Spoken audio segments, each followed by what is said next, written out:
No episódio de hoje de Sem Barbas na Língua vamos falar do caso da Patrícia Mamona e do racismo, atração física, os humanos do futuro e muito mais. Existe discriminação à entrada das discotecas dia sim, dia sim. É muito difícil tu perceberes o ponto de vista de outra pessoa sem pelo menos ires conhecer a vida dessa pessoa. Diz o que pensas, mas não pensas no que dizes. Eu não preciso de ajustar contas absolutamente com ninguém. Para um país mais justo, para um país mais pobre, perdão. Deus existe dentro de nós. Quando as pessoas não acreditam em Deus, não, Deus existe dentro de nós. Ser exigente, não sermos piegas. Ser exigente, não sermos piegas. Mãe, olha, tu sabes fazer ténis. Ela fez 4, mas não sabe fazer ténis. Não sabe fazer ténis. Ai, que informação dramática. Sem Barbas na Língua, um podcast de Guilherme Duarte e Hugo Gonçalves. Então sejam muito bem-vindos a mais um podcast de Sem Barbas na Língua, com os vossos barbudos do costume, bem fofinhos e gostosos. Cá estamos nós.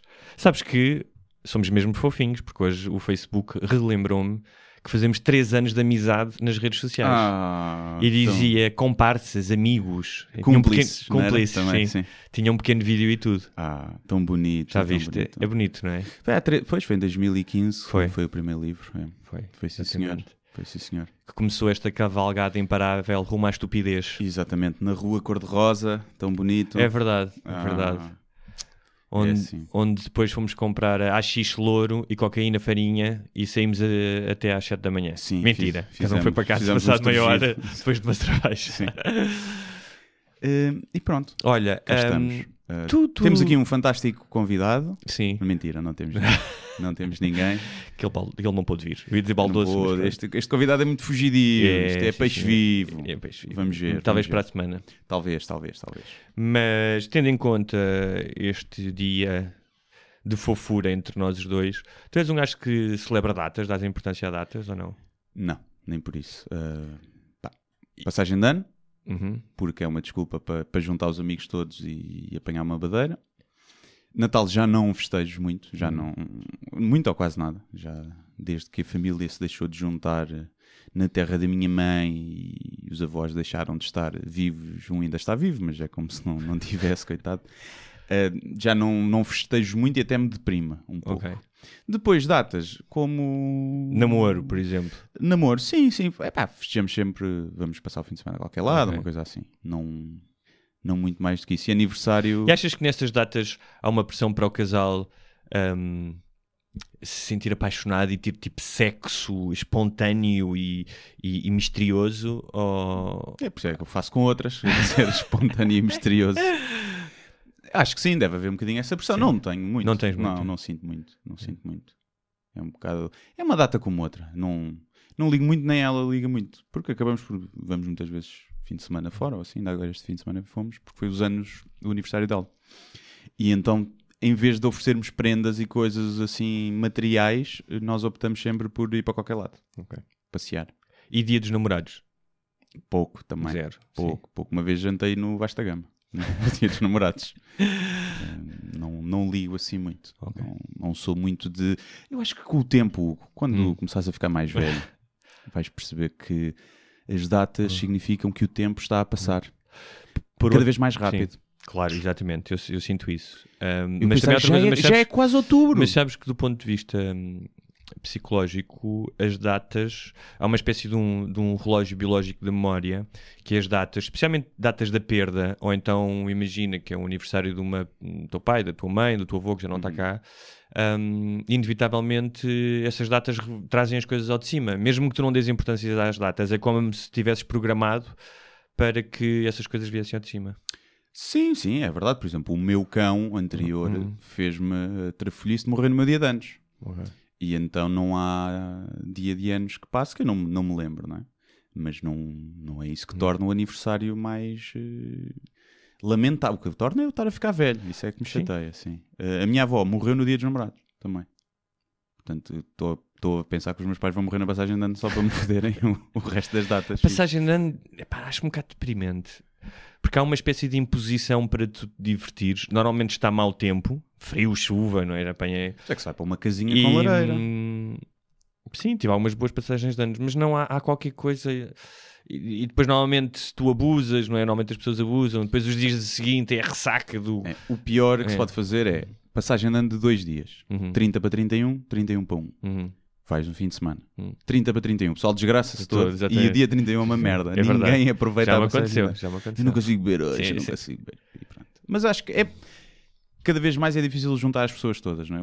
Os amigos mais próximos, juntá-los, e acaba por ser uma desculpa para isso. Ou seja, se tu combinares noutro fim de semana qualquer que não a passagem de ano, as pessoas, este não me dá muito jeito, esse trabalho, esse não sei o quê. E ali normalmente toda a gente diz que sim. É isso, aniversários, casamentos e funerais. Tu no fundo queres como dizia aquele disco dos Ornatos Violetas, o monstro precisa de amigos. No fundo tu queres é que as pessoas vão te dar um abracinho nessas datas mais tristes e estejam à tua volta. Não És um catalisador de amigos. Nem é, eu dar-lhes a eles, é um bocadinho, não sei, eu acho que com o tempo as pessoas afastam-se, porque pensam que vão viver para sempre. E porque começam a ter outras responsabilidades, não é? Pois, mas depois quando chega ao leito da morte é sempre o arrependimento maior. É não ter passado mais tempo com as pessoas que eu gostava. Até porque um dos indicadores apontados por todos os estudos sobre a qualidade de vida e até longevidade é tu teres ao teu redor pessoas de quem gostas e passares tempo com elas. Sim, acho que é o que levamos, não é? Desta vida. É a partilha. Nós não vamos nada. Não vamos nada, deixamos cá tudo. Mas é o que fica, não é? É a partilha com as outras pessoas. Exatamente. Acho que é tal cena. Viajar sozinho é muito giro, mas é mais giro viajar com amigos. Pois é. Com amigos, com família, com namorado, com pessoas com quem tu possas dizer, olha isto. Hoje em dia é foto, não é? Tiras a foto e sentes que estás a viajar com outras pessoas e a mostrar-lhes tudo, mas não é a mesma coisa. Não é a mesma coisa. Está a ficar um bocado deprimente. Olha, queres começar por temas mais elevados ou pelas pequenas minudências da semana? Podemos ir às minudências da semana, não sei. Escolhe tu. Queres falar de mamonas? Mamonas assassinas. Só as assassinas, não é? Morreram. Olha, esse também. Anda de avião e não sei o que, tens medo. Isso é irracional. Toma. Espataram-se num penhasco. Portanto, Patrícia Mamona, não é? Sim. Foi barrada à entrada da discoteca Lux. Exatamente. E ela não. Atenção. Isso era uma notícia mal dada. Ela não foi barrada. Foram os amigos dela. Ela podia entrar. Pronto, e ela alega ser motivos racistas.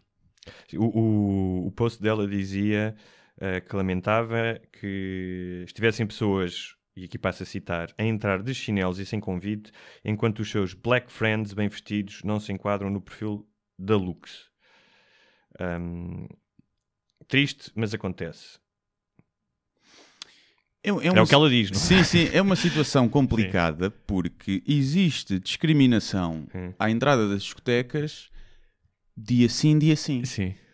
Pronto, todos os dias. Toda a gente é discriminada. Toda a gente é discriminada, principalmente os homens, são quem sofre maior discriminação. Sim. Acredito que o homem negro possa sofrer mais ainda e sofre. É verdade, já vi muita barragem em discoteca, claramente por motivos racistas. Agora, nesse caso, pode ter sido, pode não ter sido. Pode ter sido só...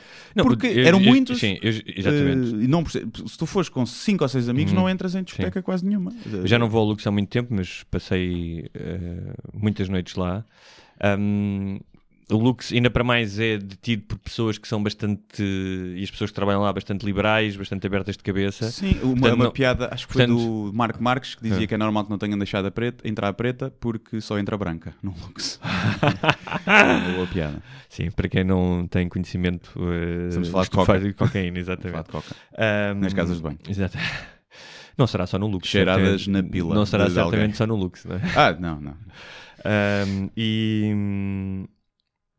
E portanto, eu não sei até que ponto, quando ela disse Black Friends, estava de alguma forma a aludir que tivesse havido racismo. Pode ser uma expressão que ela tinha utilizado, como diga, olha, com os meus amigos do bairro ou uma cena qualquer. Não, parece-me claramente sim. Okay. Agora, imagina, se eram 2, eu fico, realmente é estranho. Ainda por cima a Patrícia Mamona, que é conhecida, não é?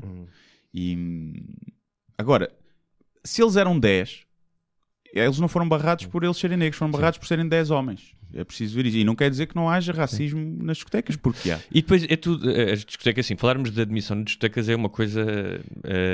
É tão. É um crime de discriminação que acontece todos os dias e ninguém se queixa. E é uma coisa engraçada, por exemplo, quando eu comecei a ir ao Lux, não me deixavam entrar, não é? Ou estava imenso tempo na fila e tinha que pagar. A partir do momento em que comecei a conhecer pessoas que iam ao Lux e comecei a conhecer as pessoas do Lux e cumprimentava o porteiro pelo nome.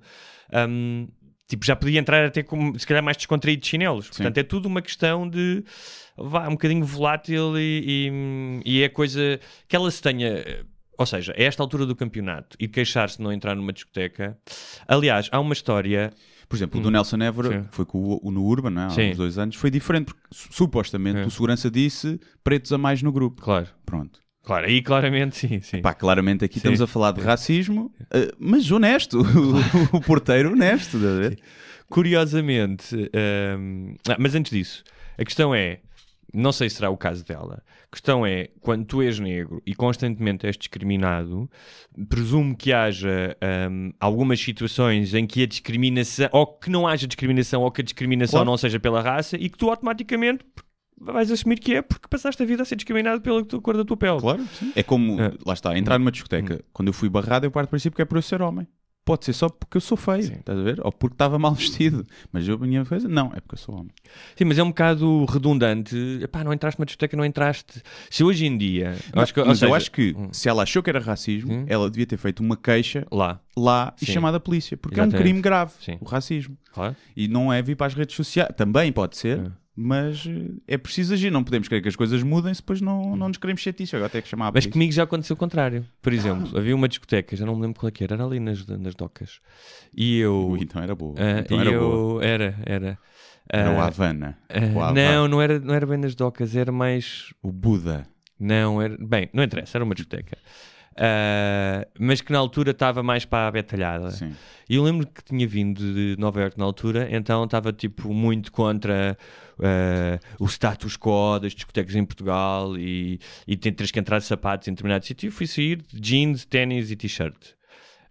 Claro que cheguei à porta e o gajo disse, não podes entrar. E ao meu lado entrou logo, abriram-lhe as portas quem? Um tipo negro que tinha entrado no bar da TV na reality show. Devia ser o... Eu não me lembro do nome dele, mas lembro que sim. O Odgi Fortuna. Chamava-se assim, as coisas que tu te lembras. Não, pois ele foi ao Levanta TV e fazia stand-up. E depois eu tinha ido lá, já sei porque é que tinha ido lá, porque o tipo que trabalhava na cozinha, que ele tinha um restaurante também, o chefe, era um gajo que tinha estado comigo em Nova Iorque, tinha trabalhado no mesmo restaurante que eu. E depois eu fui bater atrás à porta, abriram a porta de cozinha e acabei por entrar pela cozinha para a discoteca. Mas pronto, neste caso... Mijaste fora da sanita depois para te vingar, não? Mijaste contra o papel. Mas isso não foi propositado, porque já tinha bebido mais e já não conseguia acertar. Pois é, eu lembro-me disso, principalmente nos meus 18, 19, 20, quando eu comecei a sair, havia muita coisa de tens de levar sapato se não entras na discoteca. Sim. E eu nunca levei. Sim. Eu recusava-me, primeiro porque eu não detestava sapatos de vela e detesto. E nunca, não ia.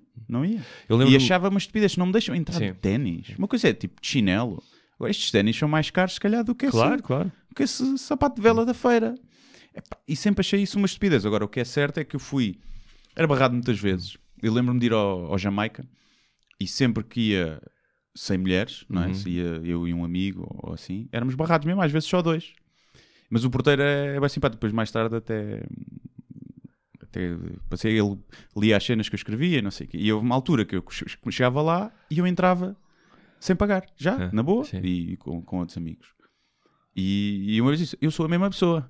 Quando a vez me barraste, eu sou a mesma pessoa e agora posso entrar. Sim, mas também ou seja, tu desenvolves uma relação com aquelas pessoas, eles não te conhecem.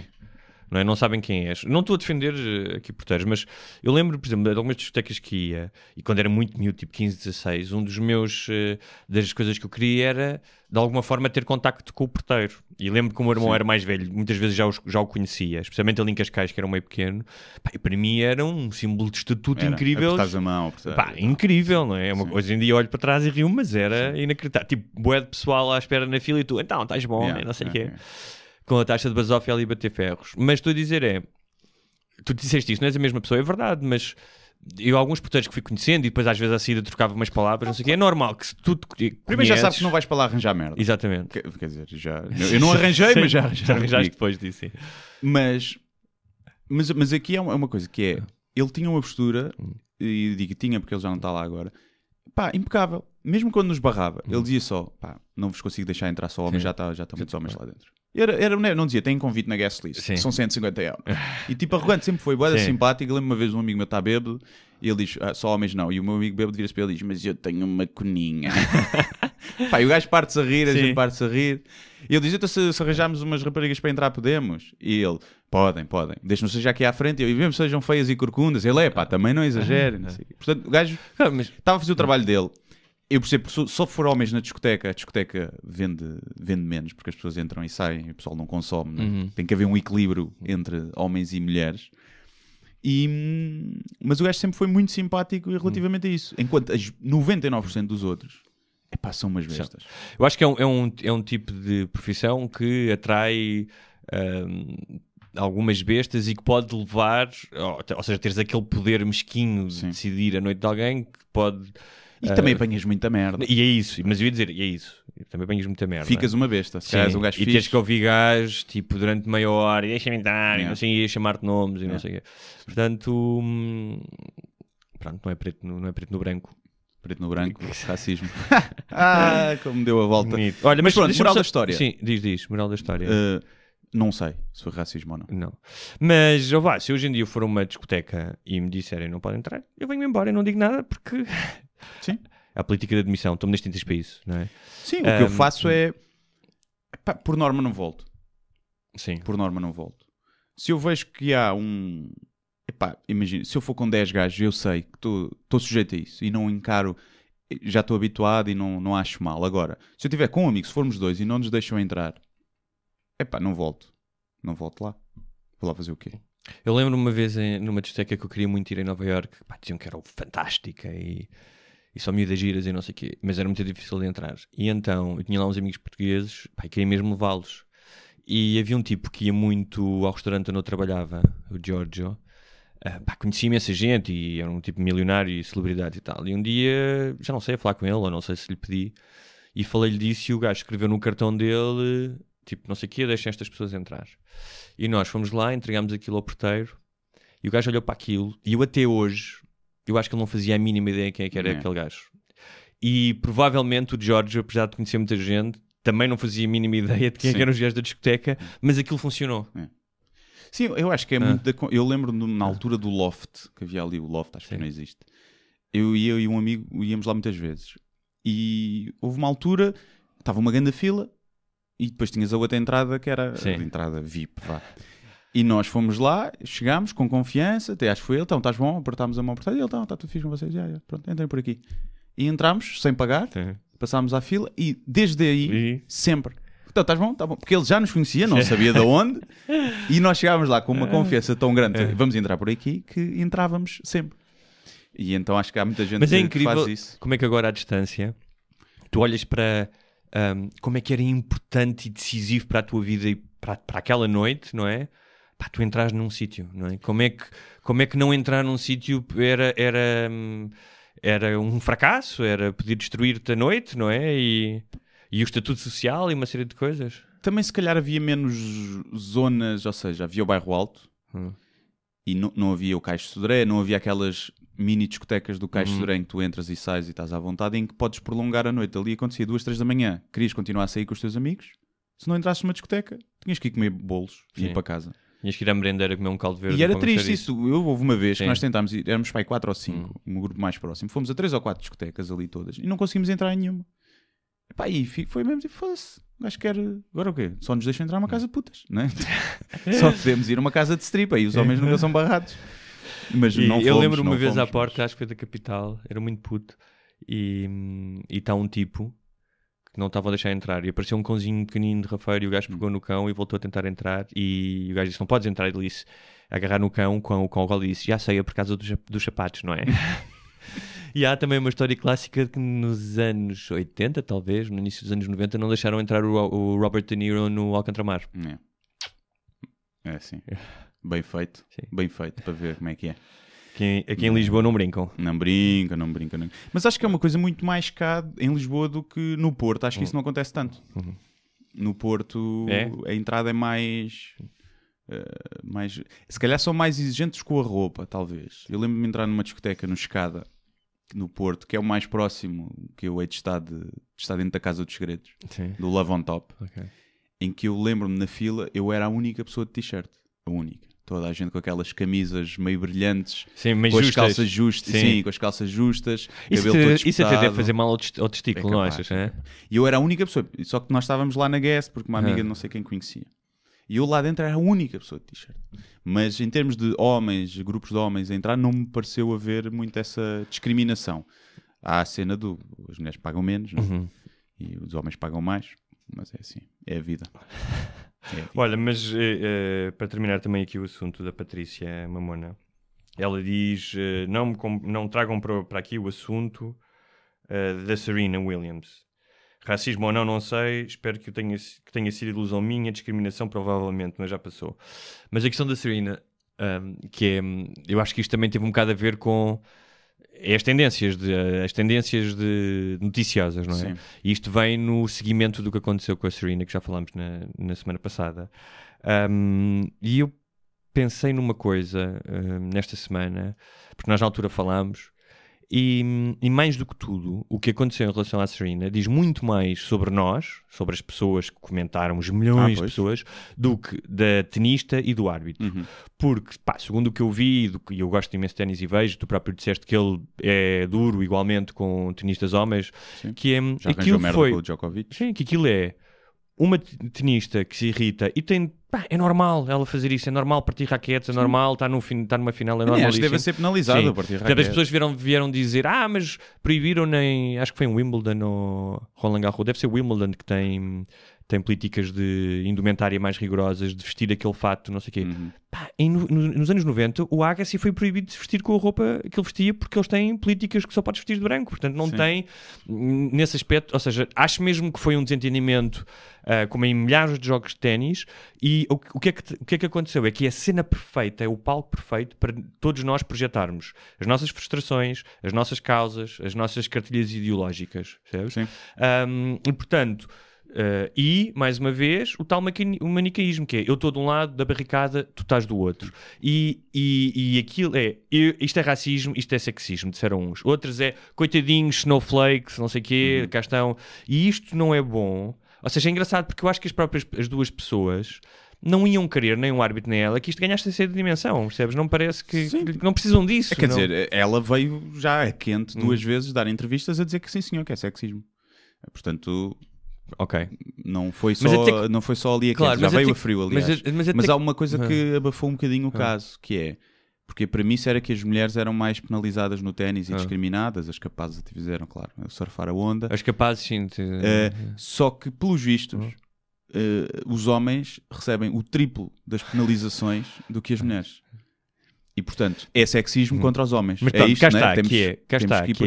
está, este reflexo condicionado que nós temos, tipo cãozinho de Pavlov, que toca a sineta, não é? O cãozinho salivava porque pensava que iam servir carne. No nosso caso toca a sineta de um caso destes e tu automaticamente, sem ir ver, sem ir investigar, já sabes quando tu foste, isto é ótimo para eu agora... poder aqui vocifrar a minha causa, não é? Nesse altifalante de diarreia que são as redes sociais. E muitas vezes, na maioria das vezes, aliás, tu pensares numa relação, por exemplo, uma relação amorosa ou até familiar, quase sempre que tomas no meio de uma discussão ou de desentendimento, que tomas uma atitude mais extemporânea, não é bom. E muitas vezes não tens razão. E o que acontece é, ou embora tens razão, mas expressas de uma forma inadequada. E o que é que acontece é, muitas vezes, 24 horas depois menos, estás sozinho e pensas, ei pá, que estupidez. Não devia ter dado uma chapada com as costas da mão. Né? Já está fechada há 2 dias no armário. E eu acho que falta um bocadinho disso. Que mais uma vez dizemos, falta espírito crítico, uma espécie de distanciamento e não ter que vocifrar não ter que ladrar como um cão assim que acontece alguma coisa. E isso é que me incomodou, porra, toda a gente tem que se manifestar sobre este assunto. Se não te manifestares nesse dia, já não estás na onda do que se fala, não fazes parte, não é? O sentimento de pertença. É a tirania dos likes, não é? É? Toda a gente quer surfar a onda. Parece que agora, há pessoas que eu assumidamente não é? Tenho que surfar a onda. Há muitas coisas que eu deixo passar, claro. Mas Mas também é um bocadinho se acho que tem alguma coisa a acrescentar, tal como nós aqui estamos a falar disso, que achámos que temos um bocadinho a acrescentar porque vimos a discussão tão polarizada. Agora, depois as pessoas normais, tipo no seu perfil normal, não é? Sem ser uma coisa profissional, fazem-no porque... Olha eu a ter opiniões. Sim. Olha eu a ter aqui 3 likes. Vai dar um passeio, vai ler um livro, vai ao ginásio, faz qualquer coisa. Mas faz parte. O que é certo é que se está... À pala disso está a discutir igualdade ou seja... Não sei se há à pala disso. Também, né? Também. Olha, sabes que as Capazes vão fazer um curso de feminismo? Acho que, não sei se era a gozar. Já fizeram. Já é antigo, sim. Não era giro nós irmos lá inscrever-nos? Gostava de... E depois podíamos fazer um podcast sobre isso, ou escrever sobre isso. Gostava de ver. Não, acho que vamos ser barrados à entrada. Provavelmente. Até se podes calhar fazer, é só para mulheres, podes fazer como o teu amigo e dizer: eu tenho uma coninha. Não, eu identifico-me como uma mulher. Sou gender fluid. Sim. Identifico-me como uma mulher hoje. Hoje sou a Arnalda. E não sei, é um gozo. Eu gostava de ter cá algum representante delas um dia, porque eu acho que nós defendemos o mesmo, sim, mas de maneira diferente. Sim. Mas acho que o resultado que nós queremos é o mesmo, é um mundo mais igual e bom para todos. Mas eu acho eu. Pois, mas eu acho que no caso das Capazes, de algumas coisas que eu li, poucas, mas do que eu tenho ouvido, e especialmente aquela crónica que falava que o homem branco tinha que deixar de votar. Sim, mas isso, eu estou a dizer... eu acho que elas há também um desejo de reparação. De reparação, e a reparação para algumas... Com retroativos.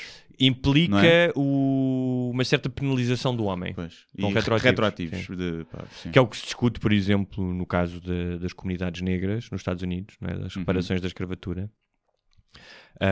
Se deviam ser reparados ou não. Mas há uma questão... Porque muitas pessoas vêm dizer mas isso foi há 150 anos e não sei o quê. Mas há uma questão curiosa, repara. No outro dia descobri isto, numa investigação que estou a fazer para uma coisa, que nas poucas cidades que pós a escravatura, nos poucos lugares em que foi dada terra aos ex-escravos, e há uma chamada Greenwood, acho eu, mas é em Tulsa, no sul, essas cidades, a renda média e descoloridade dos negros era muito superior às restantes noutros lugares dos Estados Unidos.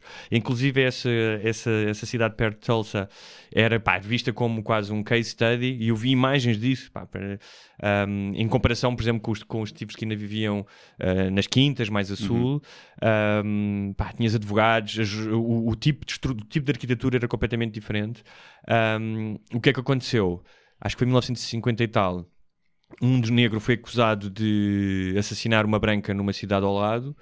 Os brancos apareceram lá, mataram 300 pessoas e destruíram praticamente a cidade inteira. Mas isto para dizer o quê? Que a questão da reparação, se tu olhares para isto, não sei se faz sentido ou não, mas há claramente aqui um argumento a dar, que é... quer dizer, não é preciso dar este argumento, mas que o fim da escravatura não foi o fim da exploração do negro norte-americano. Claro que não. Nem do português, não é? Claro que não, sim. Não. Eu até sou, moralmente, a favor disso, que é... Apesar de não teres um negro agora da geração mais nova, não foi ele que sofreu a escravatura. Sim. Mas o que é certo é que ele se calhar nasceu com menos oportunidades e acesso à educação e com os pais com menos dinheiro, porque há 3 ou 4 gerações havia isso. E, ou seja, não sei se não é preciso ali um incentivo para não começares do zero. Isso no Brasil... Agora, quem é que vai dar? Percebes? É o Estado? São as famílias que tinham escravos e que têm uma fortuna acumulada à pala disso? Se calhar faz mais sentido. Não é? Vão-me tirar a minha família, que eu saiba, nunca escravizou ninguém. Quer dizer, se calhar assim, há 20 gerações, provavelmente vimos todos de famílias que escravizaram. Não é? Há 20. No Brasil isso é tão evidente, e é curioso porque eu estou a ler um livro de uma ex-autora que eu editava lá, o livro ainda não saiu, mas é um livro fantástico sobre o Rio de Janeiro, é uma espécie de descodificação do Rio de Janeiro. E ela tem uma parte em que conta uma das vezes que foi à Zona Oeste, que é uma zona pouco frequentada pela Zona Sul, portanto pela minoria branca e classe média alta, e que estava com um rapaz que era negro, que era gay, e que foi um dos primeiros a usar afros. Agora há uma nova onda de afros, mas foi um dos primeiros a usar afros, e que tinham falado muito dessa questão, e que ela percebeu realmente a questão das redes sociais. Não as redes sociais Facebook, mas como é que, por exemplo, um miúdo da Zona Sul, em coisas tão simples como candidatar-se à faculdade, precisa de ir tratar de um documento, tem uma rede social que o apoia e que lhe permite chegar lá, e estes miúdos não têm isso. Ou seja, portanto, há uma esfera de influência que eles não têm, logo é muito mais difícil para um miúdo destes. Mas é uma questão socioeconómica e não tanto racial. Mas que advém da questão da escravatura, que foi perpetuada, portanto continuas a viver num gueto, continuas a viver numa favela, sim. E quando se começou a falar, por exemplo, isto por causa do afro, da questão de, só muito recentemente, ao contrário do que aconteceu nos Estados Unidos, se começou a recuperar a cultura africana e negra, por exemplo, nos Estados Unidos há um mês da história negra, mas no Brasil, quando a cultura negra é fortíssima, o Rio de Janeiro foi o porto onde entraram mais escravos do mundo, mesmo mais do que os Estados Unidos. Viva Portugal. E os brancos, muitos brasileiros, diziam: mas porquê recuperar? Somos todos brasileiros e temos uma cultura brasileira. E esta autora questiona: então, mas desculpa lá, quantos brancos brasileiros é que não vão pedir o passaporte europeu do avô?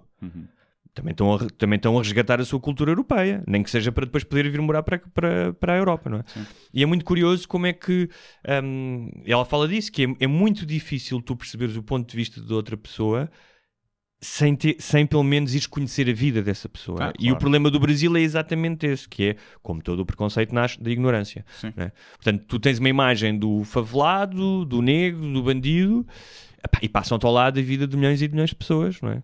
Claro, sim. A uma escala menor. Eu vi isso na Cova da Moura, não é? Em que o preconceito é que só é um ninho de criminosos, e há efetivamente ali muito crime, tráfico de droga, de armas, de assaltos. Mas moram lá 8 mil pessoas, mais ou menos. Aquilo ainda é grande para a nossa escala. E a grande maioria das pessoas que está ali levanta-se cedo e chega tarde a casa para trabalhar o dia todo e ganhar miseravelmente. E eu conhecia muitas pessoas de lá, tinha muitos colegas que eram de lá, e ainda agora fui gravar um vídeo com o Ricardo Cardoso. Ele ia gravar um vídeo e eu fui lá só ajudá-lo e aparecer lá numa cena. Foste lá fazer de segurança, quer dizer, ele está comigo, primo. Quase. E estive lá, e já há muito tempo que não ia lá dentro. Há uns 4 anos eu tinha lá de fazer um vídeo, mas já não andava lá dentro. E andámos mesmo pelas ruazinhas, porque tem as ruas principais, depois tem as ruas em que só passa uma pessoa. Sim. Já estive lá. Como se estivesses quase em Marrocos. Aquilo fez-me lembrar quase as ruazinhas de Marrocos. E aquilo era 7 da tarde, começou ali a cair o fim de tarde. E eu comecei a ver, isto deve ser fixe morar aqui. As pessoas estavam todas na rua, música em cada esquina. Pessoas a fazer comida na rua e a dar ou a vender, a assarem milho, a assarem frango, o pessoal a conviver. E tu vês, não tens isto em mais lado nenhum numa cidade. Ninguém faz isto, não há esta partilha entre vizinhos. Em Lisboa, mesmo nas aldeias, ninguém vai assar comida na rua todos os dias, e música são casos mais pontuais. E eu estava com um amigo meu que é negro, e que os pais dele são de lá, ele já não mora lá, e ele estava lá com os filhos deles pequenos a brincar na rua, e ele estava a dizer: é o único sítio onde eu deixo os meus filhos brincar na rua sem eu ter que os estar a ver, é aqui, na Cova da Moura. E portanto esta noção de isto é um lugar perigoso, o que é perigoso para uns é o seguro, e é a casa dos outros. Claro. E se tu fores lá dentro, é obviamente que a noite vai cair, e os copos e a ganza, e se tu andares lá sem conheceres ninguém, há uma probabilidade de haver um gajo que sai meter contigo, e basta para poder escalar para outro tipo de problemas. Mas se calhar se tu fores lá 3 ou 4 vezes e depois vais lá e sentes-te perfeitamente seguro, e percebes que há ali um espírito de partilha, que aquelas pessoas, as pessoas que vêm de Cabo Verde vão para lá, dizem isto é Cabo Verde. Ou seja, aquilo é um mundo à parte ali, e que tem ali muita coisa boa, boa. Essa partilha toda, eu não sei o nome dos meus vizinhos. E o António ia connosco e cumprimentava toda a gente cumprimentava. Ele também é a polícia, também podia ser esse respeitinho. Toda a gente o cumprimentava, toda a gente sabia: então, o teu pai, o teu irmão, o teu pai, os teus filhos, não sei o quê. E tu não tens isto, eu não sei o nome dos meus vizinhos. Estava a pensar, a Europa tem 500 milhões de habitantes, a União Europeia. Houve uma entrada de supostamente 2 milhões de refugiados.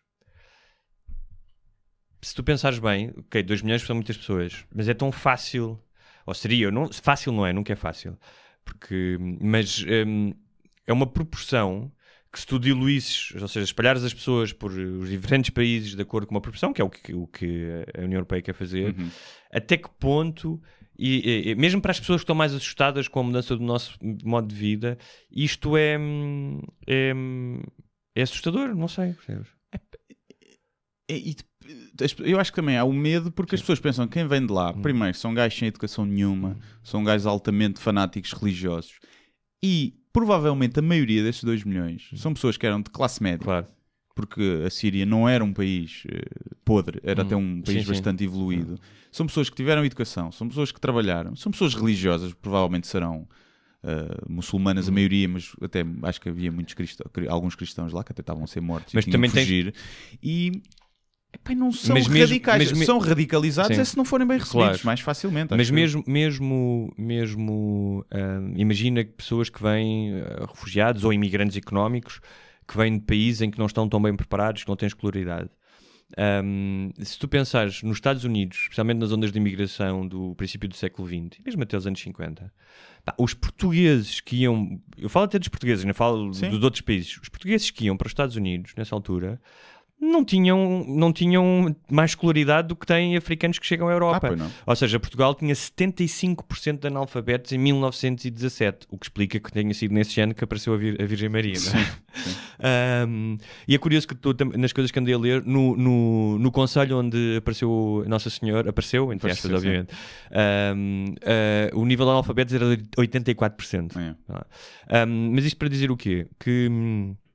Que é normal que potências mais desenvolvidas recebam pessoas menos preparadas, mas são essas pessoas que depois vão se integrar, se lhes derem essas possibilidades, e os filhos delas, se lhes derem essas possibilidades, já vão ser alunos de faculdade como aconteceu nos Estados Unidos e continua a acontecer. Não é? Nos Estados Unidos, todas as grandes invenções, acho que são a esmagadora maioria. Eu já tenho o Genius, Visa, uma coisa assim, que é se tu fores muito bom aluno, podes ter acesso ao Visa e não sei o quê. Por exemplo, as grandes invenções e a forma como os Estados Unidos conseguem estar no topo da invenção tecnológica é por causa dos estrangeiros. Porque mais de, acho que é 50% ou 60% do pessoal doutorado, principalmente nas áreas das tecnologias e da física, são indianos, asiáticos, os indianos são asiáticos também, mas pronto, são indianos, ou chineses, ou japoneses, são brasileiros, eles conseguem atrair esse talento, porque se não tivessem esse talento, se calhar não tinhas Silicon Valley. Silicon Valley acho que 50% não é americano. Olha, isto agora pode-nos levar para 2 temas que estão os 2 ligados. Ou vamos para um gênio imigrante que é o Elon Musk, que veio da África do Sul, passou pelo Canadá e está nos Estados Unidos. Que está aqui connosco a fumar uma ganza. Exatamente. Então, já que falei dele, falamos dele primeiro. Que fumou... Acho que nem fumou, ele deu uma passa. Nem travou. Não travou? Foi o que eu disse. Ele está tão habituado aos carros que travam sozinhos que já nem sabe travar uma ganza. Não travou. Não travou sequer? Não travou. Okay. Ele meteu e mandou fumo logo. Ok. Que polémica. Isso no podcast do Joe Rogan, não é? O podcast mais ouvido de longe. Todos. Ele tem normalmente 1 milhão, alguns 2 milhões, ele já vai nos 15 milhões. É sério? 15 milhões. Eu ouvi quase até à parte dele fumar, mas há uma parte antes que isto aqui é ridículo, que ele está a beber whisky. Ele manda 2 copos abaixo do whisky. Sim. Se ele não tivesse fumado a ganza, ninguém tinha dito nada, provavelmente. E é legal. É legal onde ele está. No estado onde ele está. Sim, portanto é legal ele fumar, não é? Mas as ações caíram. Isso eu não sabia. Sim, as ações caíram. Também há quem diga que não é por causa disso, era porque o CFO tinha sido despedido e por questões de que acho que ele já devia ter lucros no primeiro ou no segundo trimestre deste ano e não teve. Mas pronto, tem mais uma polémica, como se fumar uma erva apagasse aquilo que ele já fez e que provavelmente vai fazer. Sim, o gajo é mais uma... Eu nunca tinha visto uma conversa tão grande com ele, já tinha visto algumas entrevistas, palestras. E o gajo é bué social awkward. É. Mesmo. Mas ele reconhece isso, acho eu. Sim. Mas no início, antes dele se soltar, primeiro, o gajo não se ria nunca das piadas que o Joe Rogan dizia. As pausas, faz muitas pausas antes de responder. Antes de responder, parece o robô ali a processar. E depois foi engraçado vê-lo a soltar-se, vê-se que ele ganhou... Aquele whiskyzinho deve ter ajudado. E ganhou uma empatia ali com o outro e já se soltaram e falaram de muitas coisas. E é uma conversa interessante ver... a mente daquele gajo que podemos, se nada acontecer em contrário, não é? E o gajo ainda é novo, pode ser um gajo que pode mudar o mundo para melhor. Para por exemplo, a questão dos carros, nós já falámos aqui muito dos carros autónomos, e mais uma vez nas pesquisas que ando a fazer agora, muito ali à volta dos anos 20 e não sei o quê. O aparecimento do automóvel, que foi na década de 20, quando se generalizou, especialmente nos Estados Unidos, mudou completamente o mundo. Sim. Mudou a forma como vemos o mundo, mudou a mobilidade, e o facto de tu agora poderes vir a ter carros autónomos e que não precisem de petróleo, provavelmente o impacto vai ser semelhante. Sim. Ou seja, a dimensão do impacto na nossa vida, sim. não é? Há quem diga, já vi um estudo, não sei até que ponto era fidedigno, que dizia que tu trocares um carro a gasolina, ou gasóleo, e agora comprares um elétrico, o impacto ambiental só daqui a muitos anos é que vai, porque aliás, fazer o carro elétrico acho que tem um impacto ambiental muito maior, porque fazer as baterias tem um impacto muito grande em termos ambientais. Depois, destruir o outro carro e o facto de teres trocado bateria... O Musk, aliás, diz que seriam precisos, mesmo que agora as fábricas estivessem preparadas para só fazer carros elétricos, seriam precisos 25 anos até a frota do petróleo desaparecer. Sim. Totalmente. A não ser que haja muitos incentivos. Muitos incentivos de destruição, têm que entrar. Sim. Agora, mas eu não estou a falar tanto a nível ambiental, estou a falar a nível do teu dia-a-dia. Ou seja, o carro conduzir sozinho, sim. Aí muda totalmente. Sim. A questão de ser elétrico ou não, só é um impacto ambiental. Agora, o carro conduzir sozinho, acho que muda a forma como nós vivemos nas cidades. Sabes que houve um gajo que foi apanhado na Califórnia, porque hoje em dia os Teslas já se conduzem sozinhos, não é?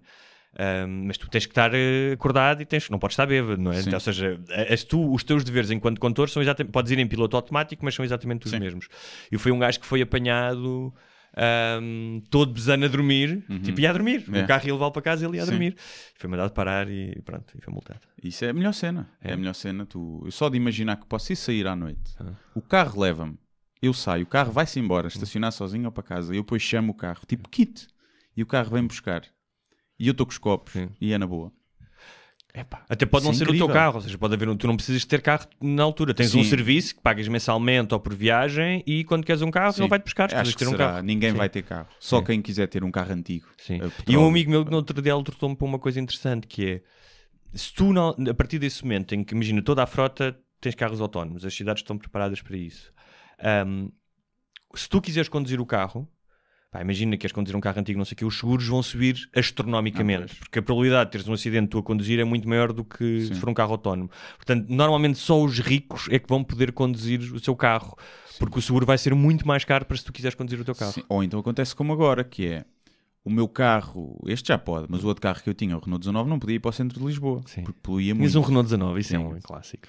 Com 200 e tal mil quilómetros. Não podia ir para o centro de Lisboa porque polui muito. E eu pagava 200 euros de seguro, uma coisa assim.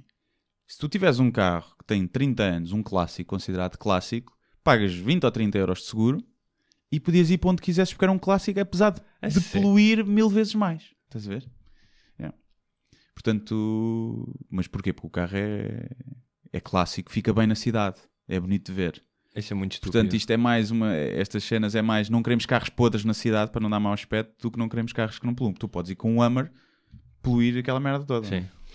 E então, mas não fica bem. O Renault 19 não fica bem estacionado na Avenida de Liberdade. Quer dizer, enquanto com um Jaguar antigo fica. O mexilhão é que se lixa sempre, meus amigos. Mas agora já posso, com o meu Clio de 2002, chupa, é mesmo no limite. Olha, e voltando ainda à Europa, a questão do Partido Comunista Português.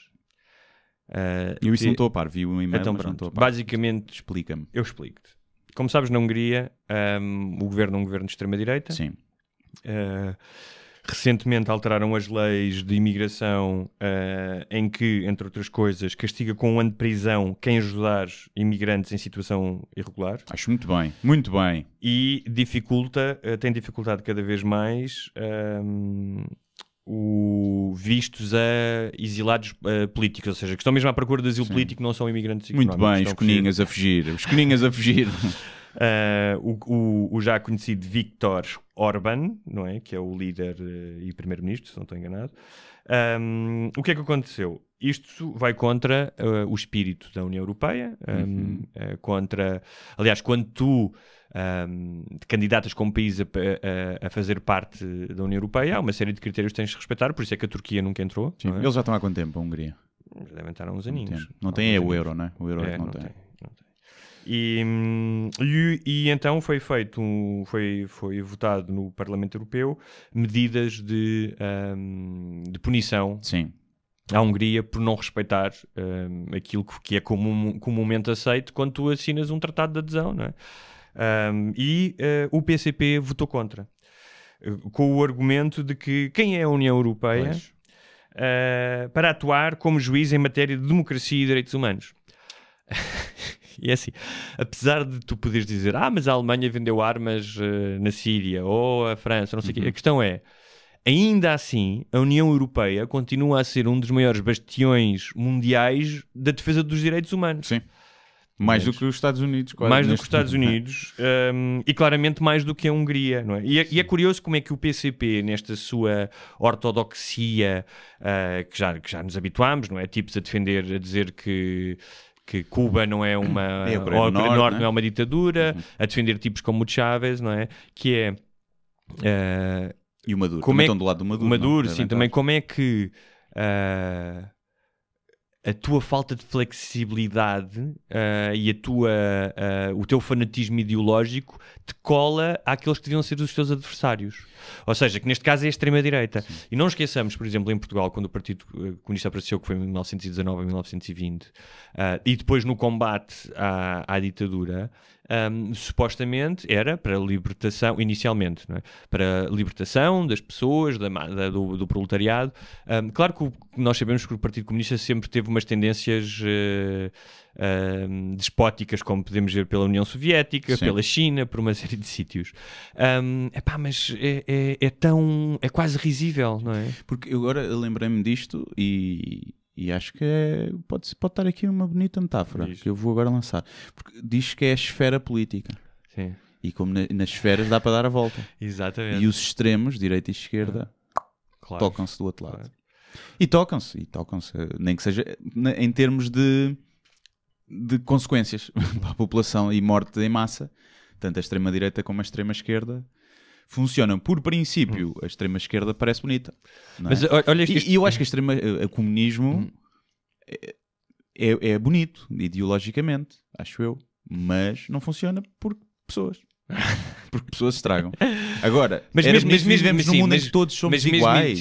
Mas é que mesmo ideologicamente, ou seja, o comunismo como comunismo do final do século XIX, ideológico e depois instituído na prática não União Soviética, como a ditadura do proletariado, como de repente as pessoas terem todas que irem trabalhar para fábricas em prol de, como se fez na Rússia. Claro, sim, não. Percebes? Isso não. Mas é engraçado. Funcionava se nós fôssemos robôs sem ambições e sem capacidades diferentes. Mas como não somos todos iguais, somos diferentes. Agora e vontades diferentes. Tipo, eu não quero ir trabalhar para uma fábrica, não é? Um estudo provou que há pessoas imbecis. Não sei o estudo, foi um estudo um bocado a constatar o óbvio, né? Não consegues ter uma sociedade, não é? Com ideologia comunista ou marxista quando tens imbecis. Porque depois os imbecis estão iguais a ti, tu que esta merda. Este gajo não merece o mesmo, portanto vou matá-lo. E mesmo já a democracia é difícil a democracia existir com imbecis, porque depois esses imbecis votam, como no caso do Brexit e são os que votam mais. E do Trump, e depois não é assim. Achas que devia haver um voto tipo como nos clubes, em que há pessoas que têm 100 votos e outras 1, e portanto farias testes psicotécnicos de informação? Ou seja, eu falo disto contra mim, porque haverá pessoas, contra mim, entre aspas, mas sim, há pessoas que estarão muito mais habilitadas para votar do que eu, como haverá outras que estarão muito menos habilitadas para votar do que eu. Mas há pessoas que estão muito mais por dentro dos programas eleitorais, das políticas, e que, como tal, deviam ter mais votos. Por princípio utópico, sim, já sabemos que eu sou a favor do ditador com bom senso, mas custa-me perceber como é que tu tens que tirar uma licença para tirar a carta. E não precisas ter uma licença para votar. Ou seja, para conduzir um carro Tens que ter uma série de capacidades físicas e psicológicas e conhecimento adquirido e comprovar esse conhecimento para votar. Basta teres 18 anos. Basta, podes ser maluco. Sim. Não, tu podes ser um... Não, se fores maluco não podes votar. Não podes votar? Sim, inimputável. Sim, se fores declarado inimputável pelas autoridades, estiveres no manicômio, não podes votar. Certeza? Tenho quase a certeza. Mas não, mas a questão, essa questão é a questão da filhos, da salvaguarda. Filhos. Concordo, mas da salvaguarda da democracia é antidemocrático. Quando tu crias isso, ou seja, o direito universal, todas as pessoas têm o mesmo direito, portanto, logo aí é um tiro no pé de um dos princípios da democracia. Claro, eu sei. Não, isto não era democracia, isto era outra coisa mais bonita. E no outro caso é, se tu crias esse tipo de gargalos, não é? Facilmente eles depois podem ser utilizados por uma força, olha, tipo esta do húngaro, em que vira aquilo para o teu lado, que é, agora só podem votar os não sei quantos, só podem votar os brancos, claro. Só podem votar... E o que ias ter era, só as pessoas com alta escolaridade e intelectuais é que podem votar.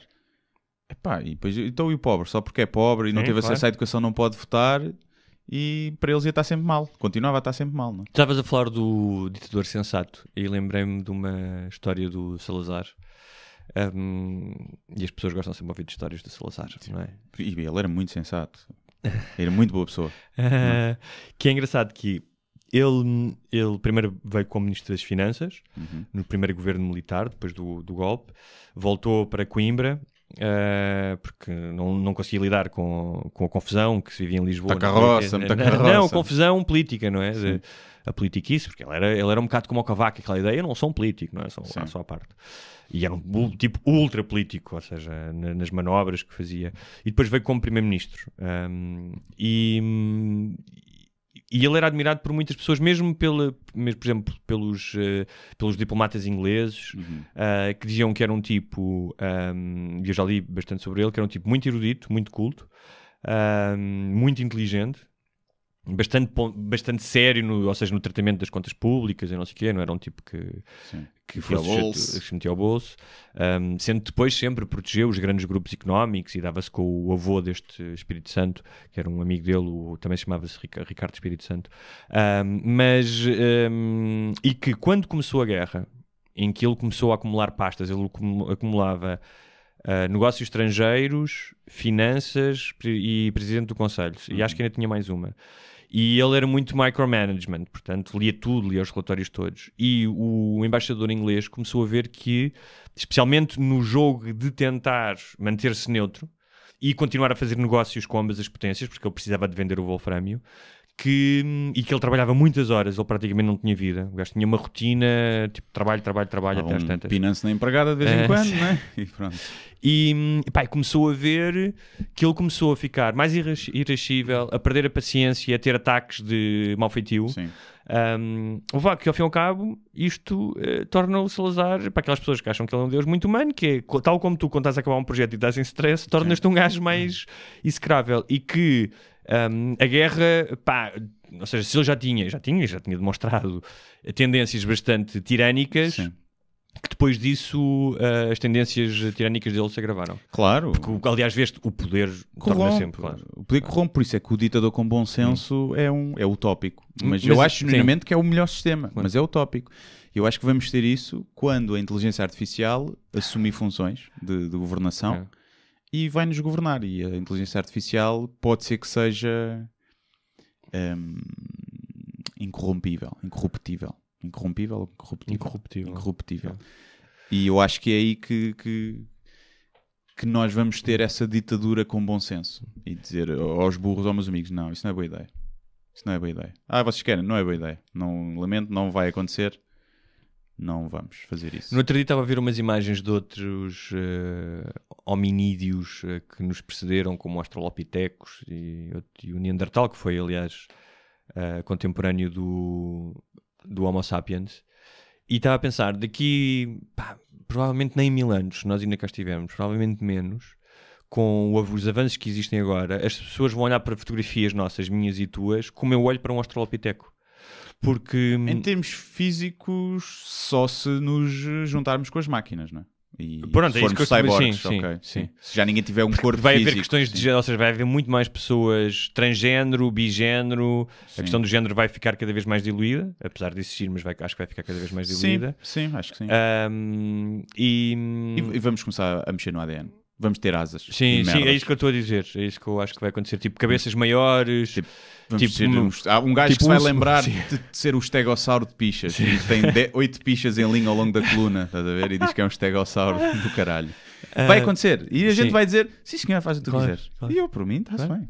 Está-se bem. E o próprio uso da tecnologia, por exemplo, tu provavelmente, não sei, vais ter coisas incorporadas nos olhos e coisas do género. Sim. Sim. O teu cérebro vais ter pens e merdas e chips e até aqui 1000 anos 100 aninhos já estamos nisso, até menos se calhar, mas 100 anos já estamos nesse nível de fusão com a tecnologia. Sim.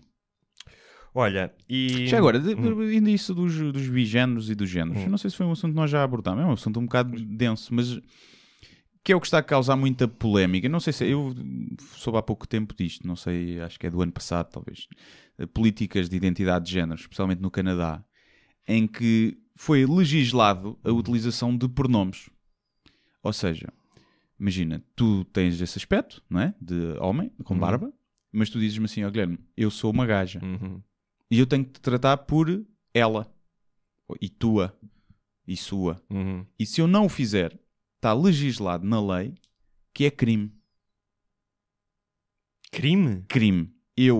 Trocar os teus pronomes é crime. Então, que eu posso ser punido com pena de prisão. Imagina que tu és um imigrante, como acontece, e muitas vezes confundes os pronomes. Sim. Não é? Ou confundes o feminino com o masculino. E agora mais giro. Os pronomes já não são só o I e she. Então. Tens o Z. Que é o quê? Que é o gajo que não se identifica. O gajo, o ser, que não se identifica nem com homem ou com mulher. Os intersexos, os non-binary. E então é o Z. Em vez de she ou I, é o Z. Ou o they. Eu tenho que tratar por vocês, porque tu és homem e mulher ao mesmo tempo. E se eu não o fizer, é crime. Não, isso o facto de ser crime é mau. Porque se houver alguém que imagina que vinha aqui um Z e me dizia, olha, para mim é importante que me tratem por Z, eu trataria por Z, não teria o maior problema nenhum. Mas a partir do momento está deslegislado, eu se calhar não vou tratar. Mas a culpa também é dessa pessoa, não foi essa pessoa que fez a lei. Mas essas pessoas que influenciaram a criação da lei. Tá bem, então, por esse argumento, as leis nos Estados Unidos que acabaram com a discriminação, por exemplo, em casas de banho ou em autocarros... Isto é a linguagem, é diferente. A palavra, o nigger, não é proibida. Na lei. Mas não é... Tens consequências se usares, como temos visto. Mas na lei não é proibida, porque existe uma coisa que é a liberdade de expressão. E isto é a mesma coisa. Por exemplo, coisa. se houver um gajo que cheira ao pé de mim... E é uma palavra que tem muito mais carga. Um gajo que se quiser ser não por descuido, mas sacana, não é? Tal como vai haver gajos, não é? Provavelmente de extrema-direita ou isso, que vão dizer, não te vou tratar por si porque tu não és uma mulher. Claro. Portanto, mas se vier um gajo ao pé de mim e insistir-me em chamar Bruna em vez de Hugo... eu simplesmente, se calhar deixo falar com ele. Pois é um bocado tipo, está-se bem. Sim, tipo, se ele for meu... Mas imagina que estás numa situação em que é o teu empregador ou o teu professor e o gajo está constantemente a utilizar isso. Que é uma coisa que para ti é ofensiva. Portanto, o facto de, imagina, o teu empregador ou o teu professor apresentar uma queixa, mover-lhe um processo, tudo bem. Isso estás no teu direito. Sim. Agora, estar legislado, estar na lei como crime... É porque eu tinha um professor, nós tínhamos até pensado em falar dos professores, eu tinha um professor que era uma besta e que adorava fazer tortura psicológica e que nos tratava a todos, sendo que era um colégio de homens no feminino, que era suas estúpidas, sua porca, e pegava-nos assim nos peitorais e nos mamilos e rodava. Esse professor era pedófilo. Não sei se estás a descobrir agora. E pronto, e tratava-nos com um pronome errado. Não sei, é tudo muito estranho porque é uma fase de mudança e depois isto está de se equilibrar. Mas imagina um professor, vamos à aula de apresentação, vamos meninos. Eu sou a Soraya, mas às vezes sou o Fábio. E hoje sou o Fábio. Amanhã posso ser Soraya. E como é que tu sabes como é que vais tratar aquela pessoa? Perguntas-lhe como é que ela quer ser tratada e tratas. E os professores para se lembrarem dos nomes dos alunos todos é uma merda. Para se lembrar mas é um mal, é um O que eu acho é que... É um obstáculo menor de teres que pensar que pronome é que vais utilizar ou não. Não, mas eu não digo que não tenhas que pensar, e se a pessoa diz que prefere ser tratada assim, que o devas fazer. Acho que sim, estás a ser estúpido se não o fizeres, não há sentido nenhum. Agora, do outro lado tem que haver o benefício da dúvida e partirem do princípio que a esmagadora maioria das vezes que não é usado o pronome correto é um engano. Sim. Porque eu não sei... Tu agora trata... eu sou, não é ela nem ele, é ens.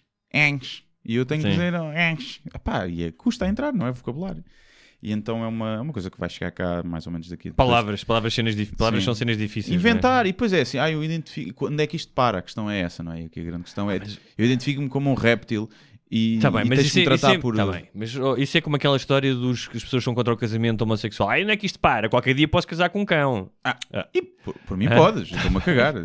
Desde que haja consentimento do cão, desde que o cão diga que sim, eu acho que há um exagero, eu percebo que haja uma preocupação, estamos em mudança e temos que nos adaptar, mas acho que todos nós nos vamos adaptar e vamos utilizar os pronomes certos.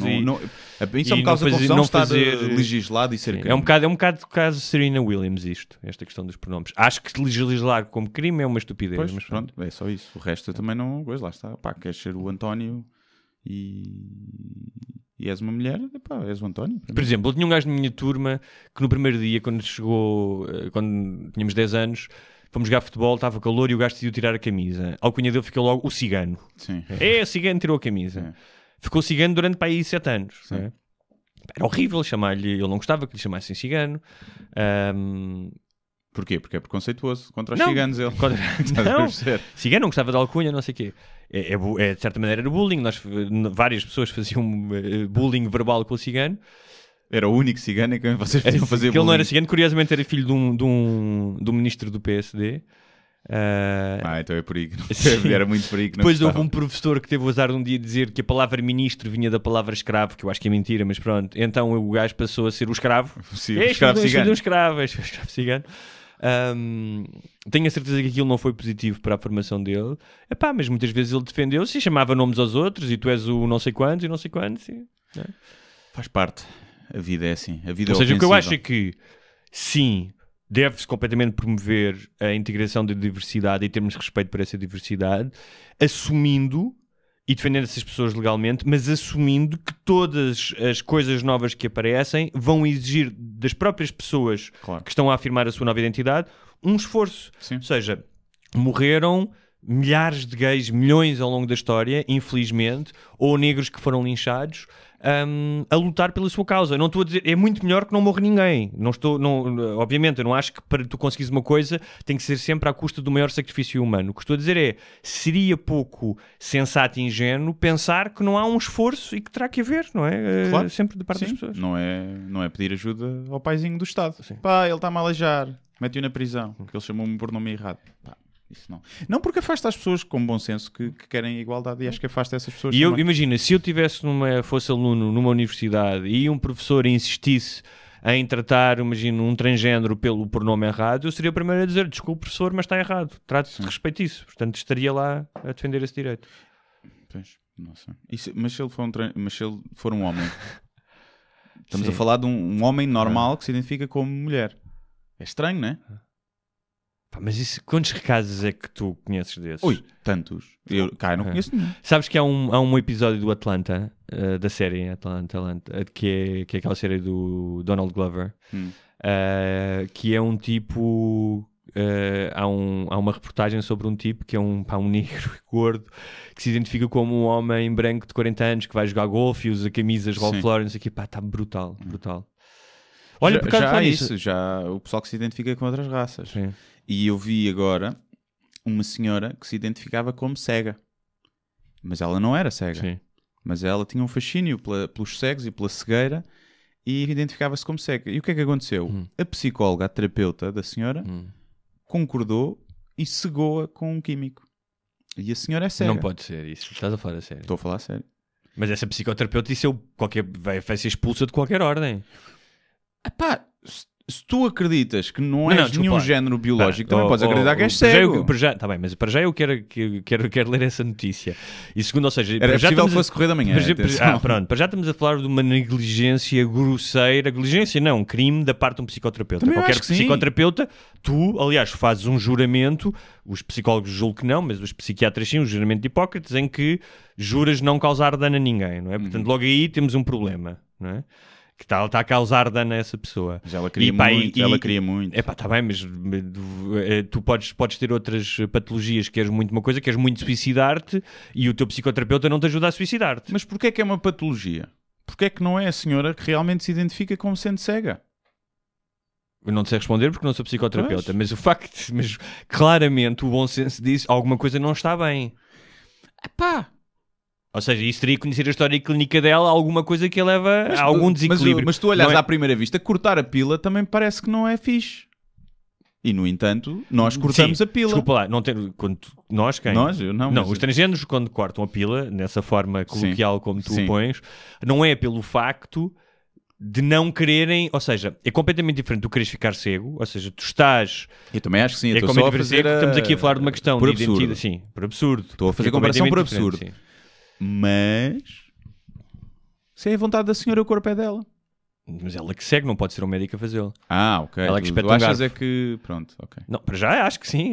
Acho que se calhar se ela tivesse que espetar um garfo nas córneas era mais difícil. Mas o espetar garfo, depois cá podes, não sei, recuperar mais, tem um transplante de olhos e tal. É assim, mas por alguma razão, as Como pessoas, há os gajos que por alguma são razão, amputados. as pessoas que querem, uma doença sim, que é uma síndrome que querem se amputar eles querem se próprios, amputar e vamos amputá-los então. Também, mas as pessoas que querem mudar de género sexual muitas vezes também passam por psicólogos sim, e por vários, não é? Sim, tratamento hormonal e aí há cientificamente são raros os casos, mas acontece, porque está provado já que há o cérebro masculino e o cérebro feminino e acontece muitas vezes haver... Realmente, tu nasceste no corpo errado. O teu cérebro é feminino e tu estás num corpo de homem e vice-versa. E, portanto, aí parece-me que a transição de sexo é uma coisa perfeitamente natural. Eu não tenho nada contra. Mas para quem vê de fora, é a mesma coisa. Não é a mesma coisa. Não. Para muita gente que olha para este assunto, gente, é a mesma coisa. Sim. É a mesma coisa. Tu tens que cortar a pila, cortamos a pila, porque se quer ficar cega, porque é que não fica? E é difícil explicar a cena. Claro, mas tu começas por explicar com expressões como, eu sei que estás aqui a utilizar no gozo, como cortar a pila, ou seja, reduzires... É a pila corta. Reduzires um transtorno para uma pessoa que se entra de sexo durante a vida inteira, que é discriminada, que muitas vezes, mesmo sem um tratamento hormonal, já tem um desregulamento hormonal que lhe faz com que se identifique com outro sexo. Limitando todo esse transtorno e essa luta... e essa angústia para quer cortar a pila, mas não é o final, não é é o culminar. É o culminar. A pila é cortada, eu já vi como é que se faz. O escroto é usado para fazer as paredes da vagina, que é para ter sensibilidade. A glande, os nervos da glande para fazer o clitóris. Sim, aliás, chama-se cirurgia de redefinição de sexual ou de género ou genital. Não tipo, estou a ver de manhã o cirurgião plástico a falar com a mulher. Então, cortar a picha. Cortar a picha. Então, querido, olha, como é que vai ser o teu dia hoje? Olha, tenho 3 pichas para amputar. Sim. Pichas para cortar. Pichas para cortar. Fazer o do pipi para o pénis nunca vi bem. Porque não há um transplante de pizza, não é? Mas vai haver. Imagina, depois aí podes juntar, imagina alguém que queira cortar a pizza, como tu dizes, e alguém que queira uma pizza, não é? E então aí tu fazes uma espécie de trocas, não é? Mas tu não quiseres aquela pizza? Epá, no início, quando não houver muitas pizzas, não podes ser...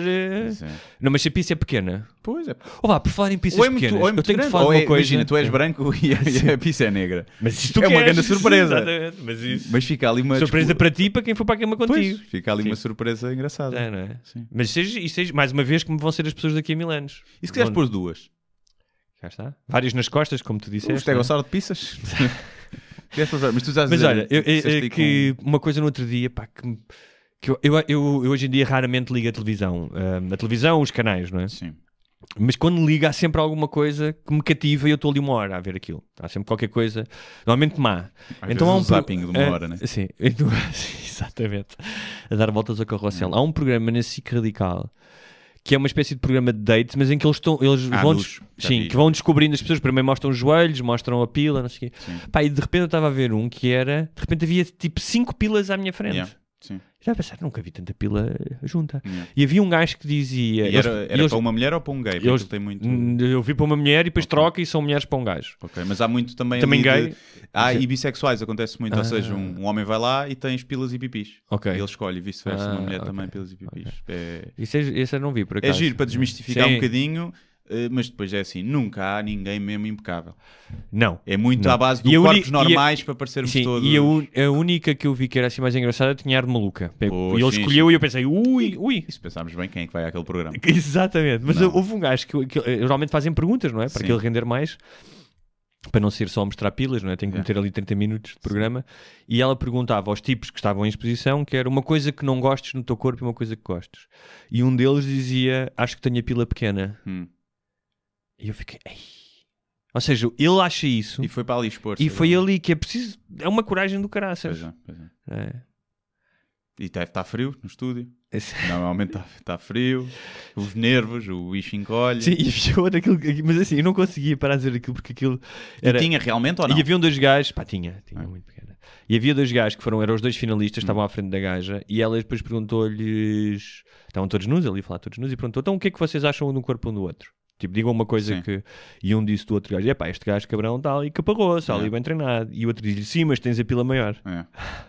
Mas é a pila em repouso. Pode ser uma grower ou shower, não é? Porque a gente não sabe, já agora vamos explicar para quem não sabe. Okay. Existem 2 tipos de pila inertes. A grower e a shower. A shower é para mostrar, ou seja, mas depois, quando está mole já é grandona. Mas depois não cresce muito. Mas não cresce muito. E a grower é que é mais ou menos mais pequenita, mas depois pode crescer e tu fica, onde é que isto vai parar? Pronto. Tu és o quê? Eu sou mais um grower. Eu também sou mais um grower. Sou mais um grower. Eu sou. É verdade. Eu não sei quando está calor. Quando está calor, ela até fica assim inerte. Tenho vergonha de andar na rua. Se tiver que ser. Mas é uma coisa que no inverno, a perspectiva que o homem tem da pila é totalmente diferente do que as outras pessoas têm. Portanto, sim, a tua perspectiva... nos vídeos fica muito maior. Nos vídeos fica muito maior. Que é, como tu estás constantemente a olhar ela de cima, ela parece mais pequena. Por exemplo, se tu te olhas no espelho, se eu estivesse com ela na cara, parecia-me maior, de certeza. Mas se estiveres no espelho e te olhares de lado, ela parece maior do que quando olhas de cima. Pois é. É assim. Mas portanto tinha a ver isso. Mas esse programa é giro para ver e para desmistificar o facto de que nós somos mesmo animais e a atração física conta, é a coisa que conta mais, e o tamanho da pila não é indiferente para as mulheres, como elas gostam de dizer, e aí vê-se bem aí a reação. Eu conheço muitas mulheres que não dizem que é indiferente. Eu não... Pessoalmente não conheço nenhuma que diga que é indiferente, mas não é? Se fosse fazer um vox pop para a rua... Há muito aquela ideia de que gostam de pilas grandes e não sei o quê. Mas a maior parte das mulheres me diz não gosto especialmente de pilas muito grandes, não gosto delas pequenas. Pois, é o médio. O beijolo, não é? O beijolo também não deve dar jeito para muita coisa. O bacamarte? Sim, o bacamarte. A sarna? Como é que eu te chamava? A bizarma? O jarbas. O zugo? O marsápio? O marsápio também. E então, aquilo é giro. Os homens, o que eu acho giro, aquilo é um bocadinho guionado, parece-me, porque... Deve ser. Eu já vi, tanto homens como mulheres, mas já vi o caso de um homem que estava lá, e apareceram 5, e das 5, 3 eram gordas. Eram gordas, eram mulheres gordas, não era cheinho, eram gordas. E ele, tipo, são todas muito bem feitas, muito bonitas. Mas isso é ele ser simpático, não é? Ela querer não querer dizer... Claro. Havia um que disse, que eu vi lá, que os pés não dá. Tinha uns presuntos muito assustadores. E eu gosto que quando apareceu isso, desse caso, que eram mulheres, nesse caso eram mulheres, mas também já aconteceu com homens, que eram, não eram fisicamente tão fit, tão atraentes. Haverá quem goste mais daquele tipo de corpo, mas é uma minoria. E ele manteve até ao fim, e depois no fim descartou, porque ela disse que é de não sei de onde, é muito longe. Sim, é muito longe, eu também ouvi isso. Ela mora é do muito sul. Longe, então vou ficar ali com a rabuda mamalhuda bem gostosa. Só por isso. Não tenho carro e tal, então não dá. Então é chato, não dá. E agora, ela cansa-se muito a andar. Obviamente que aquilo talvez seja guionado, mas é tipo que vão lá, eu ouvi 2 tipos de dizer, estou à procura de uma relação séria.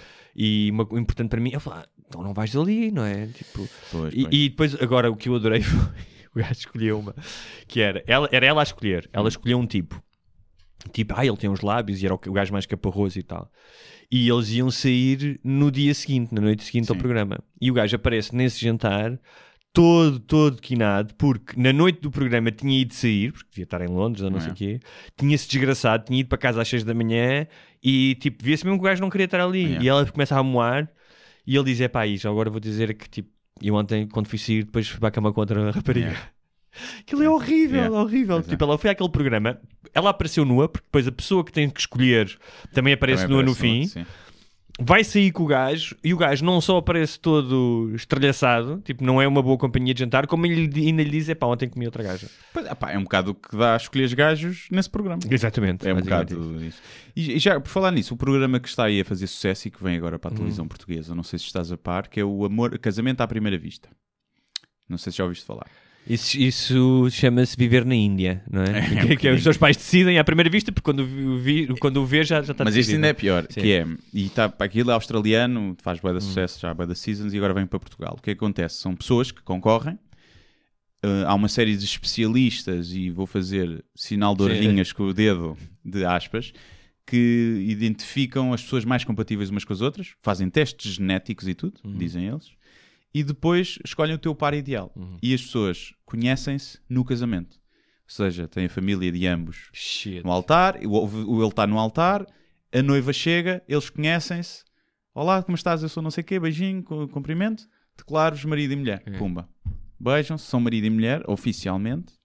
E depois vão para uma casa, lua de mel, sempre com as câmaras atrás, conhecer a família um do outro, uma série de tarefas e de cenas para fazer. E depois no fim decidem se querem manter o casamento ou não. Ou divorciar-se. Sim. E isto são vários casais, tipo 5 ou 6. Achas que recebem bem por isso? Não sei. Aquilo é assim, aquilo é estranho. No australiano eu já vi várias vezes. Parecem pessoas normais. Tens lá pessoas bem parecidas, tanto homens como mulheres, pessoas com dinheiro, e tudo já na casa do 30 e tal, do desespero, não é? Do gajo que não tem ninguém. Isso vai ser feito em Portugal? Vai já abriram as inscrições. Não sei, tenho algum receio que em Portugal se vá pelo o perfil Love on Top. Estás a ver? Então eu não acho que isso não vai ser a porquichona e o porquichão da discoteca de Rio Tinto. Então, mas isso vai... Quem é que vê isso? Não, acho que não tem interesse aí. Porque aí é tipo, depois vão-se comer todos uns aos outros e vão andar à porrada. E já não é então, ali. Que eles chegam ao fim do dia e digam: então, amor, viste hoje as notícias sobre a Hungria? O que é que achas do Partido Comunista? Não, mas ali são pessoas que parecem genuinamente estar à procura de algo sério. E será que eles têm sexo logo na primeira noite ou não? Poucos, dos que eu vi, poucos. Poucos, não é? Poucos ou nenhum. Na primeira noite, acho que houve 1 ou 2 que tiveram. Foram uns que ficaram logo bué apaixonados, supostamente. Mas depois já não chegaram ao fim juntos. Depois houve troca de casais, noutros casos. Como assim? 2 que ficaram... Não estavam muito satisfeitos com o que lhe tinha calhado e começaram a fazer olhinhos no jantar, porque eles depois conhecem-se todos. Mas não vivem todos na mesma casa? Não, okay. Mas conhecem-se todos de vez em quando. Ok, são obrigados a interagir. E depois os gajos fizeram panelinha, um com o outro. Quanto é que tinham que te pagar para tu participares nesse programa? Para eu participar? Sim. Se eu estivesse solteiro? Não, agora, tipo, chegavam para ti e diziam: olha, tens que fazer isto, não sei o quê. Agora não dava. Não dava? Só se a minha namorada fosse na cena. Tinha que dizer, não vai haver sexo. Quer dizer, 10 milhões, eu dou-te 1 milhãozinho. Sim. Tu achas que se chegassem ao pé de ti e dissessem: dou-te 1 milhão de euros para fazeres isto e não tem que haver sexo, e tu ias propor isso à tua namorada? Não, acho que não. Não ias propor? Acho que não. Okay. Por 1 milhão, não. Okay. 10 milhões? Propunhas. Mas consegue-se, 10 milhões consegue-se. Não dá. Isso tinha que optar, era o dinheiro ou ela, estás a ver? Ela, por muito que goste de dinheiro, não ia ficar tu chegavas ao pé dela e dizias assim: tá bem, mas podias chegar ao pé dela e dizer assim: olha, tipo, amor, eu quero estar contigo, isto para nós ganharmos 10 milhões, são 6 meses de programa ou 3 meses de programa. É menos, é um mês de programa. Se fosse o contrário, chegassem ao pé de ti e dissessem assim: tu recebes 10 milhões e a tua namorada está durante aquele tempo com um gajo, mas ela volta para ti. Mas vai para a cama com ele? Vai para a cama com ele. Não, porque por muito que eu racionalmente dissesse: é só sexo, é uma independência financeira. Mas no fundo estou a ser o chulo da minha namorada. Sim. E depois eu já não ia conseguir olhar para ela da mesma forma, não é? Tu tens muita cena da posse, principalmente quando é sexual. Sim. E depois já não ias estar lá, estar lá no meio das pernas dela e a pensar: teve aqui outra pila há pouco tempo. Isso. Teve aqui outra pila há pouco tempo. Sim. Ou seja, mas tu admites que há um lado racional que te faz dizer, epá, não tem importância nenhuma, ela é minha, claro. Ela é a minha namorada, ama-me, é só sexo. Ou seja, tu eras perfeitamente capaz, tu sabes isso, tu enquanto homem, de... Imagina que já uma situação em diziam-te, olha... ou vais para a cama com estas duas mulheres ou levas uma só, eras ameaçado.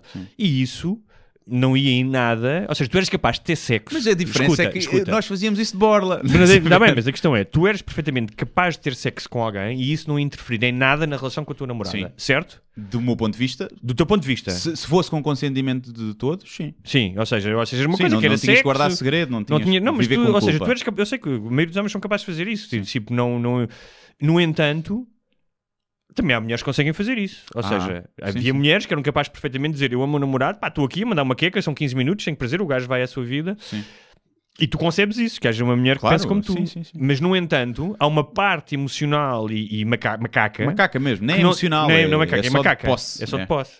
Não, é interessante, porque eu sinto a mesma coisa. Mas é interessante estabelecer isso. Há só essa cena de posse. Porque se viesse alguém ter contigo e explicasse essa situação e dissesse, olha pá, vou fazer isto e isto, tu não ias julgar essa pessoa, não ias dizer, pá, é normal, olha... Mas repara, se calhar se tu soubesses, mas o que o outro gajo, tipo, aí foi grande merda na cama, tem pila bem pequenina, nem se veio nenhuma vez. Se calhar já ficavas, está-se bem, não é? Depois agora davas, agora é que é, agora é que estás a gostar, né? Agora era um gajo que lhe dava o maior prazer da vida dela, tu ficavas tipo, é fedido. Tu e ela, porque ela depois não conseguia voltar ao... Sim, está bem, mas tu achas que... A mulher não deste qualidade de vida, mas a questão é, tu podes ter, obviamente que podes ter uma experiência sexual de maior prazer com uma pessoa, o máximo prazer que tu tens, mas isso não significa que tu queres ver com essa pessoa. Não. Ou seja, a questão é, uma coisa é tu comprares entre um gajo que não te dá prazer nenhum e alguém que te dá prazer. Agora, na escala do prazer, olha, este deu-me 10, porque foi naquela noite e o gajo era isto e aconteceu isto, mas o meu namorado dá-me 8... Mas pá, o que ele dá-me outras coisas que este gajo não dá. E lava a louça. Não, estou a dizer é que tu não podes reduzir. Eu percebo essa insegurança e mais do que insegurança, não é insegurança é posse. Eu percebo isso. Mas é a questão de, eu acho que ninguém fica 100% feliz numa relação quando uma coisa dessas acontece. Não, se não for com a pessoa que te dá mais prazer sexualmente que tu já tiveste. Pá, desculpa, isso acho que é muito limitativo. Não sei. Como é que tu medes isso?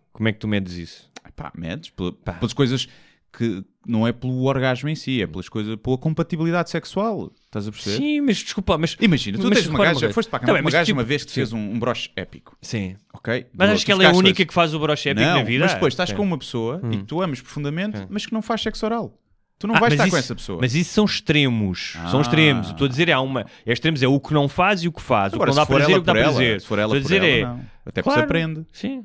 O que eu estou a dizer é um extremo grande. É tu estás com uma pessoa que... Pá, tiveste uma pessoa que na cama foi uma coisa incrível e depois a outra é tipo... Está bem, mas isso são extremos. Não é extremo, é um médio bom. Nem estou a falar do mau. Mas há várias pessoas que são boas. O sexo nunca é mau. Ou seja, imagina, tu vais de férias para não sei onde, não é? Todo o contexto. Encontras uma pessoa estrangeira que está de viagem como tu. Não estou a dizer uma noite.